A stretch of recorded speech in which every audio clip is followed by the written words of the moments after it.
This is Fraud to Fearless, where we inspire dreamers to overcome imposter syndrome, embrace their authentic selves, and learn how to harness your brand to build a path to success. I'm Brooke. And I'm Hayden, and we're your hosts. Welcome to the show. Hey fam, welcome back to the pod. You guys, look who we have here. Look who came back.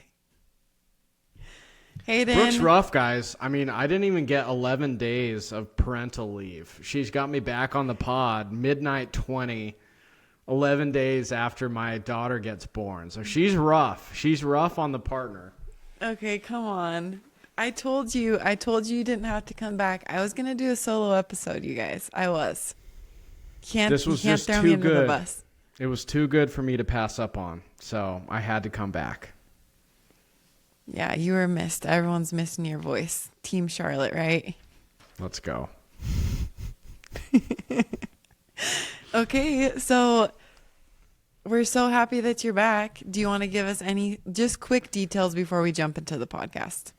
Yeah, so real quick, my wife and I were expecting our first kiddo, a little girl, due date March 26th. She unfortunately came late.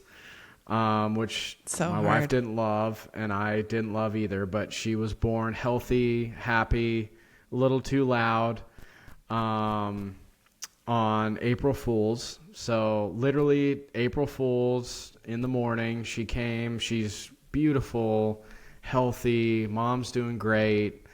Dad's going a little crazy, but we're navigating parenting. And I think Brooke and I were just reflecting before we started recording this episode, and I think we've got a future episode talking about birth and parenting and pregnancy. And all I can say is all the TV shows, the movies that depict what birth and pregnancy is like, they don't do it justice. That's watching the movie. I just read the book. I got all the details, the raw stuff that I never knew. Like, there were so many details I never knew happened. And so going through that and going through it with your spouse is just a really special, it's a privilege.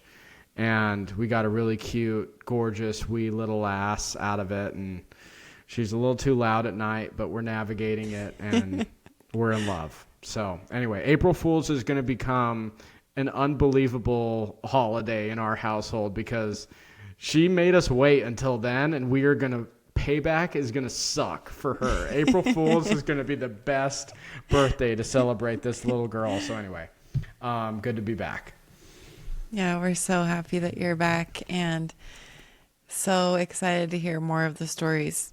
Any of you guys that have children, you know the beginning stages. So send your prayers for Hayden and fam. Okay. We have an awesome episode planned. You want to tell them about it?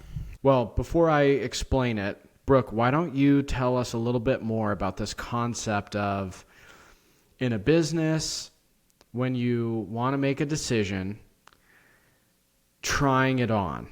The idea of when you go shopping for clothes or you make a decision in your business, if you're not really sure where to go, try it on before you buy.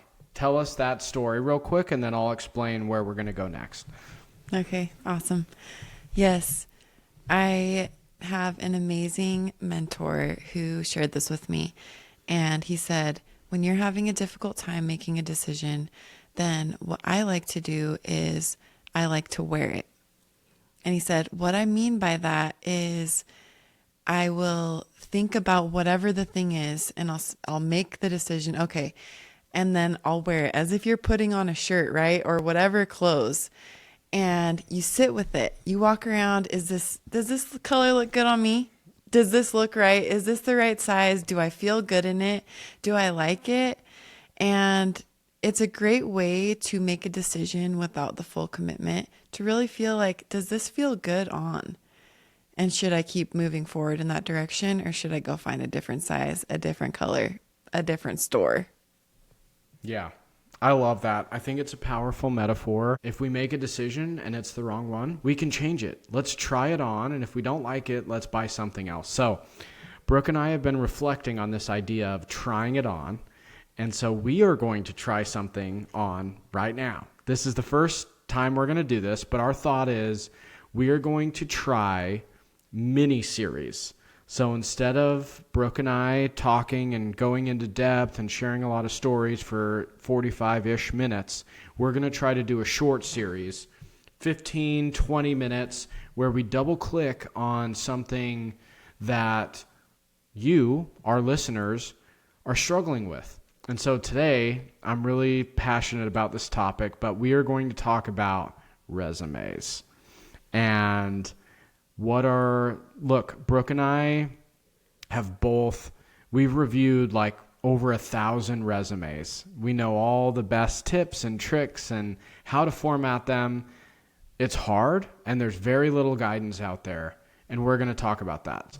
We're going to give you all the tips and best practices on how we view our resume and how when we give guidance or when we review resumes, what are we looking for? So, Brooke, why don't you start off, and then we can just go back and forth on giving our best practices for what people should be doing with their resumes.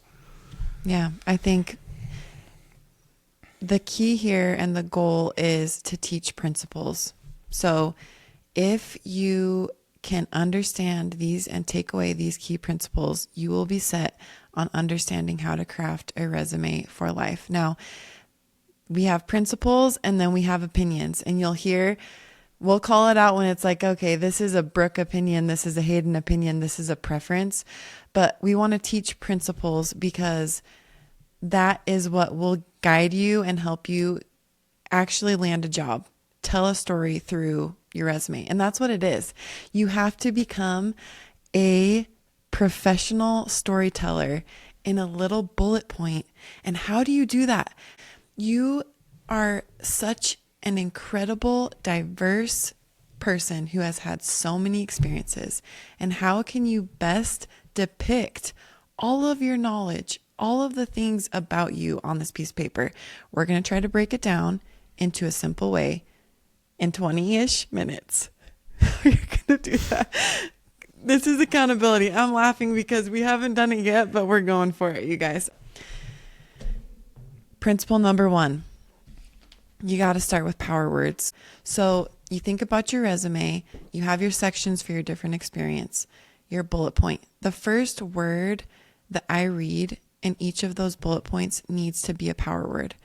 What does that mean? You are going to show, not tell, who you are through your experiences. You're going to ask yourself this question. On a separate piece of paper, you're going to write down, what are the knowledge, skills, and abilities that I have? If you are applying for a specific role, you want to think, what are the knowledge, skills, and abilities that role really values? And you're going to think of stories and experiences that you've had that tie into those knowledge, skills, and abilities. I love thinking about if you're having trouble, like, oh, I don't really know what knowledge, skills, and abilities apply or whatever else. Don't overthink it. Just write everything down. Once you're done with that, you can put yourself in the perspective of the hiring manager. Okay. What kind of person are they looking for? If I was literally in their role, who would I want working for me? What kind of gifts do they have? What kind of personality? What kind of experiences? Those kinds of things will help you brainstorm to know these are the kind of power words that people are going to be looking for. And here's how I can apply my experiences to those power words. Should we give an example of like what a power word is? Generally, every resume has about 3 sections, right? So you have education, you have experience, and then you have some sort of third section. It could be either hobbies, it could be additional considerations, additional expertise, it could be interests, it could be volunteer experience. So what previous job experience do you have? And generally, most of that content is bullet points. Bullet points for each job. And what Brooke is saying is for each of those bullet points, we should start with a power verb. So when Brooke and I have reviewed all of these resumes in the past, Brooke, I think often folks think well, I didn't really lead this. I wasn't like the VP. I wasn't like the director of this team. So I feel bad saying that I led this or I drove this. But some examples of power verbs that we don't like are assisted, helped, supported. Those are weak. Those are weak power verbs. The average resume is looked at for 6 seconds. Let that sink in for a second. 6 seconds. So we're going to talk about, it's so important that the most valuable information is towards the top. So every bullet point in every job, your top bullet point is probably going to get looked at. So that needs to be your best bullet point.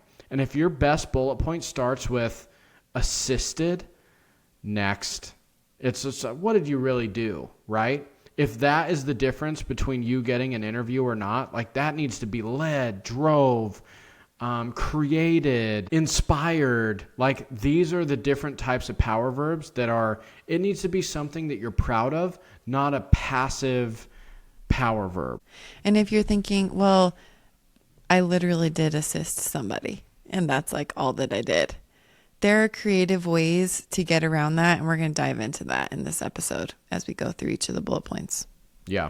Brooke, let me share a story. So I worked at Starbucks for like a year and a half. And when I initially put my Starbucks experience on my resume, I literally listed the things I did. So my bullet point said almost verbatim, made drinks, took orders, took out the trash, cleaned equipment. And then as I continued to learn and evolve what my resume was supposed to be, I was like, wait a second, let's take a step back. Every single barista at my branch did the things that I listed. What was unique to Hayden? And then I started to think and I was like, wait, I have a really good memory. And so I would work drive-through a lot, and there's a camera. I would say, instead of saying, hey, welcome to Starbucks, what can I get for you today? I would be like, hey, how does a Venti Breve Mocha and a Venti Breve Mocha with raspberry sound today? Like before they even said anything. And they'd be like, oh my gosh, like Hayden memorized my order. Sweet, I'm going to tip him. And so I changed my bullet to, instead of saying, these are the duties I did, I changed the bullet to say, provided world-class customer service, to like memorizing customer orders to increase tips during my shift. I'm now listing, how is this organization better because Hayden worked there? And that was a big like dynamic changer in my resume journey, where instead of just listing job tasks that were in my job description, I listed, how did Hayden make a difference? When you can quantify, it makes something real. And I think sometimes we're afraid to quantify something because we think trained employees, and you think, oh, I only trained 2 employees, so it doesn't really sound that cool if I put 2 employees. But it's making it so that we get a clear picture of what actually happened. And it's not necessarily the 2 employees that's the issue. We're going to build up the other things that you did and really tell the story that goes into that. So we start with a power verb, right? And then we're talking about how don't just list your tasks. What should follow the power verb is how you made a difference. And then the third piece of every bullet, so there's 3 pieces to every bullet: power verb, how you made a difference, and 3 is results. The third piece being results is it needs to be not just personal results, but it needs, so like Hayden memorized orders of customers. Okay, but like how did that make a difference to the business? Me doing that means our tips go up and our customer satisfaction surveys go up, which is great for our branch, which helps us from a performance perspective at our Starbucks location. In HR, a big piece that we talk about is business acumen, and essentially tying what we do to business results. And that's what the resume is. I don't care what function you're in. I don't care if you're in finance, HR, if you're in freaking sales where it's easy, like you have a quota, did you meet it or not?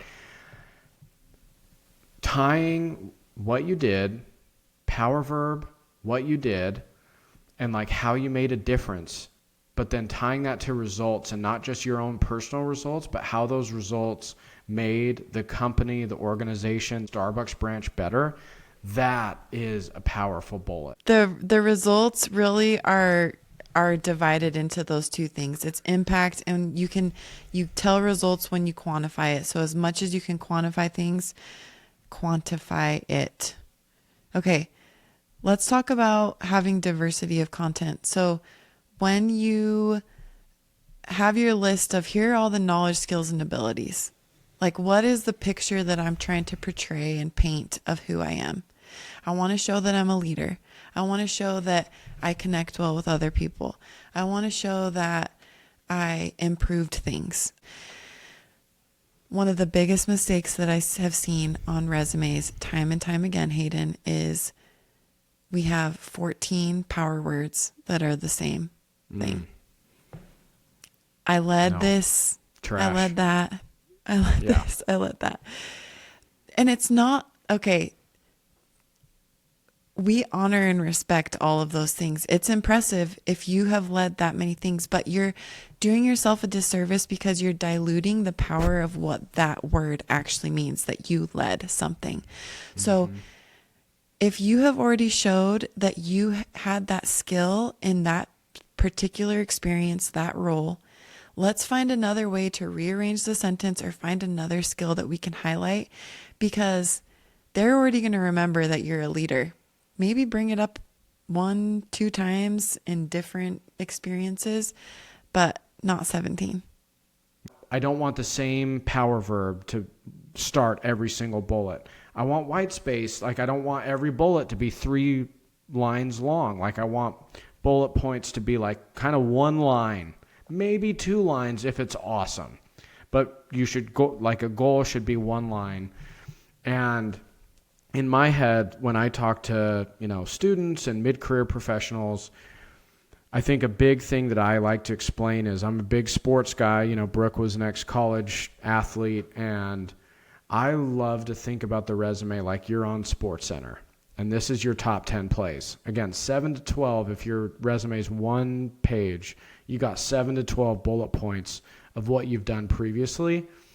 Those should be your top 10 plays. Those should be you're sitting in the elevator with the CEO of the company and they ask, what do you do? What are you most proud of? What are those things?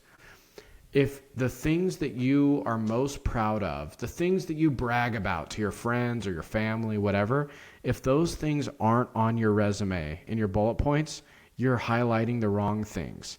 If your expectations are submitting your resume for a job application where nobody is your only avenue, you're going to fail. Again, like most jobs have hundreds of applicants, right? So your resume needs to be awesome. But if you use the resume principles we're talking about today with the networking principles that we talked about in the previous episode, that's where you can really, make some groundwork. Because Brooke, like, it is so hard to get a job, and the war for talent is legit, and there's a ton of people that want these jobs. And so it's like, if you don't know anybody and your resume isn't polished, you're not going to get an interview.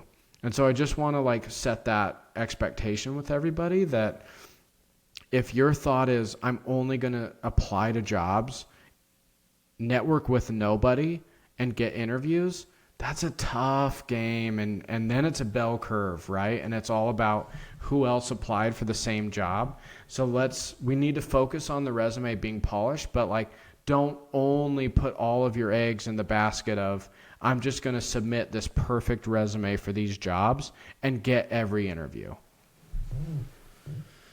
Back to the SportsCenter top 10 plays, right? I love this analogy, and I want to add just a little bit onto it. So you're going to put on the lens of whatever role you're applying for. And that's how you're going to look at this resume that you're building or refining. If you are about to apply for a consulting role and they really value their customers and the relationships that you're building, then Hayden's resume, his first bullet point is going to continue to be the provided world-class service, highlighting what he did for the customers. Now, if Hayden is going to apply for an analytical role and it's completely different, the objectives or the knowledge, skills, and abilities that that team and that hiring manager, that company is looking for, then it's not that the world-class service is not important anymore, but they're going to care about other things. So maybe that bullet point is not going to be number 1 on our top 10 plays anymore.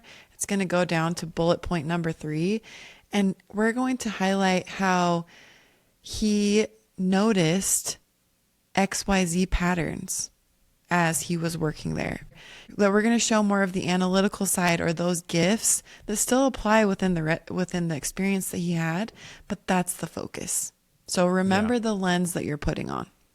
Yeah, I think the lens is crucial. And the other thing that, piggybacking off of what Brooke's talking about, is as we look to wrap it up here, one of the biggest superpowers I can give on the resume feedback is your brand has to be evident on your resume.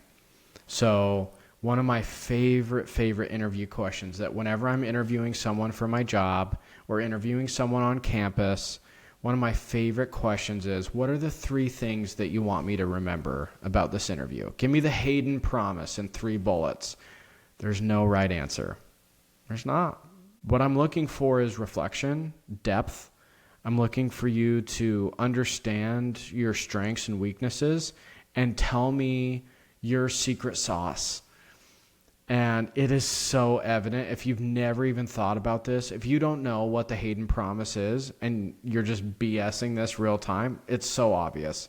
So think about it, reflect, think about your brand. But once you have that figured out, that brand needs to be on your resume. If in 6 seconds I create a narrative about the resume and your brand is not evident in that resume, that's a huge miss.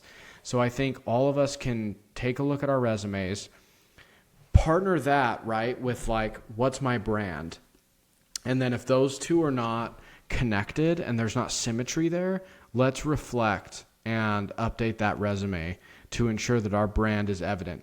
The other thing I would say is, we talked about, in general, Brooke, the majority of sections that I've seen is 3 sections. Education and experience is like a given 2. And then the third one is, everyone's different. But I really like when folks, it can be bad and it can also be done very well, but like a professional summary. A short paragraph of like, this is who I am, this is what I do, this is what I'm looking for, in a paragraph form. So it's not necessarily bullet point. It's a short summary of like, what does your LinkedIn summary say about who you are? Brooke and I have talked a lot and been very open about our StrengthsFinder top 5. That StrengthsFinder top 5 should be woven in with that favorite Brooke red thread. That should be woven into your professional summary on your resume.